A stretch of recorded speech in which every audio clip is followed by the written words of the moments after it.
Hello everyone, আসসালামু আলাইকুম। আমি মাইনুল ইসলাম শোভন। আশা করি সবাই ভালো আছেন।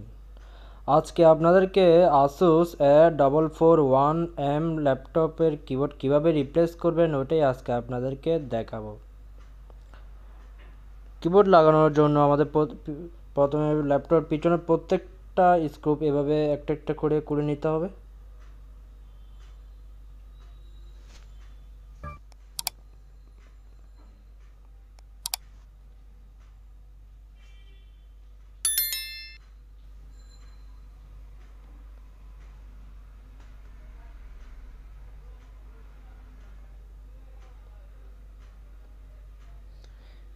ল্যাপটপের পিছনে প্রত্যেকটা স্ক্রু খোলার পরে আমরা এইভাবে ওপেনারের সাহায্যে পিছনে কিবোর্ডের অংশটি এভাবে আমরা খুলে নিচ্ছি। এভাবে আপনারা খুলে নেবেন।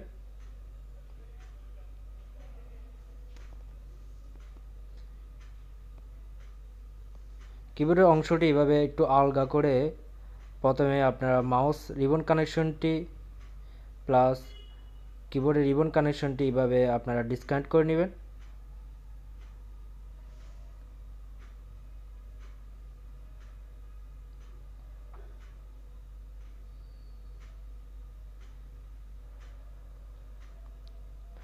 আমরা কিবোর্ডের এই কভারটি ল্যাপটপ থেকে আলাদা করে নিলাম। তারপরে আমরা একটা ওপেনার বা স্টারের সাহায্যে আমরা কিবোর্ডের নিচে এই অংশটি সাবধানে খুলে নিব।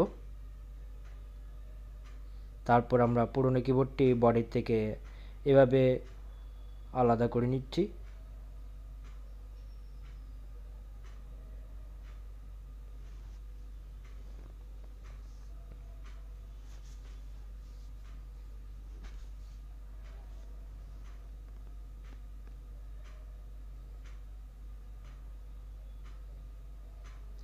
এই হলো আমাদের নতুন কিবোর্ডটি ASUS A441M।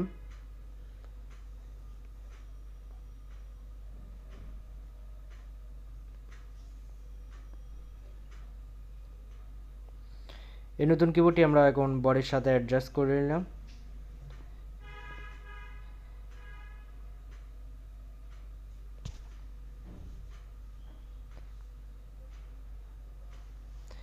বডির সাথে অ্যাডজাস্ট করার পরে আমরা স্টার্ট দিয়ে প্রেস করে গরম আয়রনের সাহায্যে এইভাবে আমরা লাগিয়ে নিব।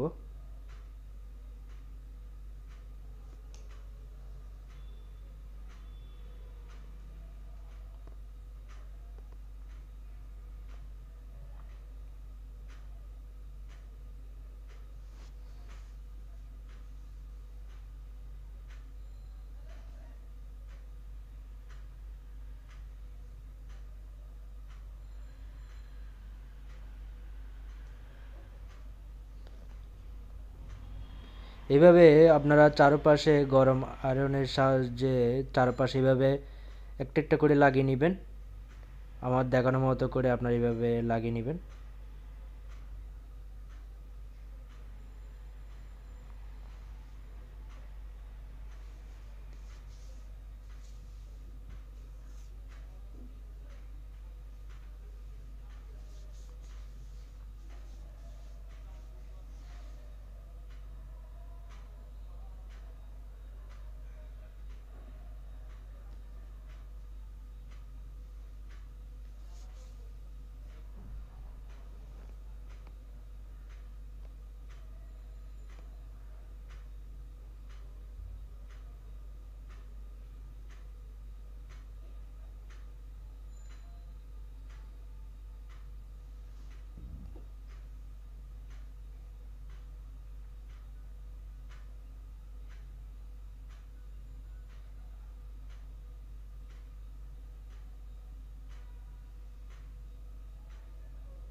এভাবে একটা একটা করে চারপাশে এইভাবে গরম আয়রনের সাহায্যে আপনারা লাগিয়ে নেবেন।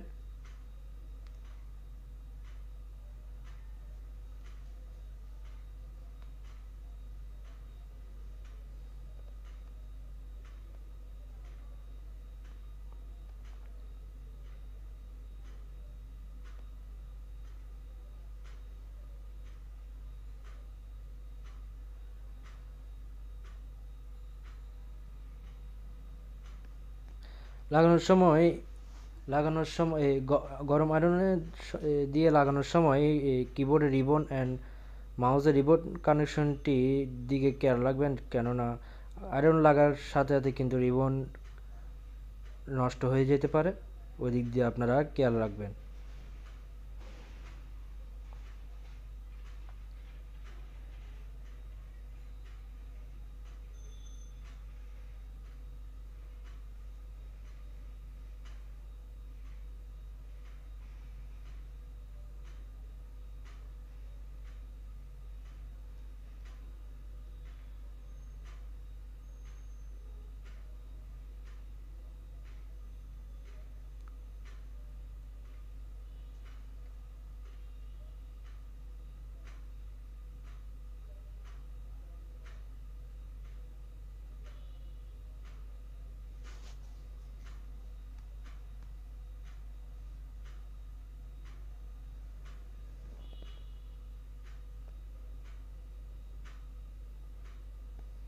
অলরেডি আমাদের নতুন কিবোর্ডটি লাগানো শেষ।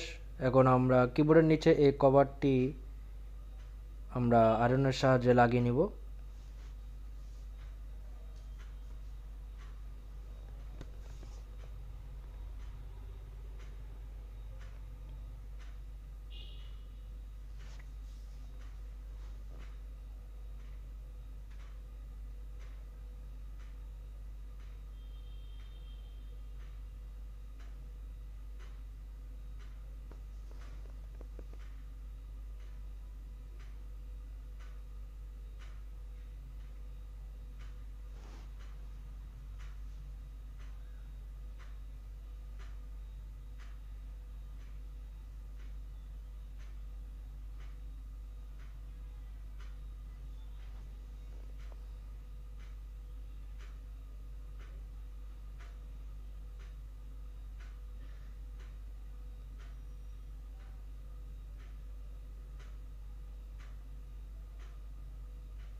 অলরেডি আমাদের সম্পূর্ণ লাগানো শেষ। এখন আমরা কিবোর্ডে এই অংশটি ল্যাপটপের সাথে অ্যাডজাস্ট করে নিব।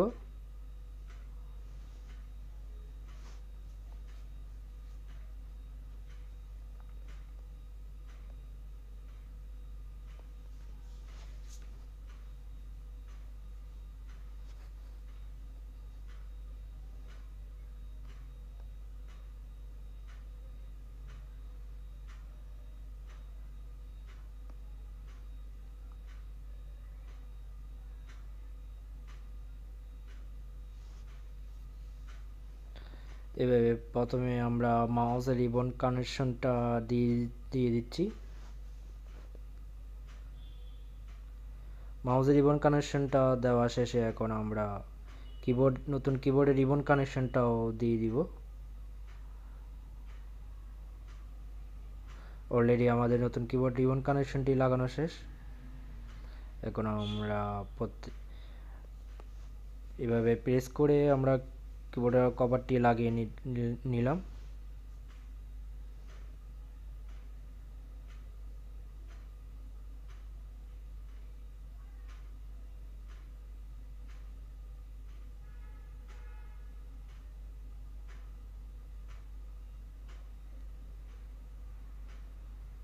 এভাবে আমরা প্রত্যেকটা পিছনের স্ক্রু লাগিয়ে নিচ্ছি।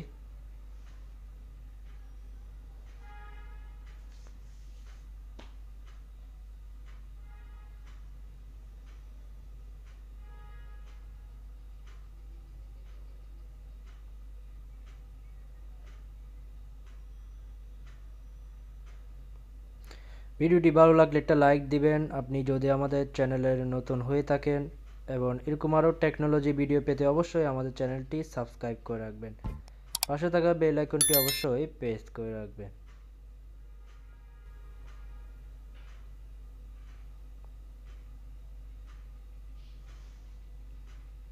পিছনে প্রত্যেকটা স্ক্রু লাগানো শেষ। এখন আমরা ল্যাপটপে পাওয়ার সুইচ দিয়ে ল্যাপটপ চেক করে নিব। আজ এতটুকুই, দেখা হবে কোনো নেক্সট টেকনোলজি ভিডিওতে। সবাই ভালো থাকবেন। আল্লাহ হাফেজ। আসসালামু আলাইকুম।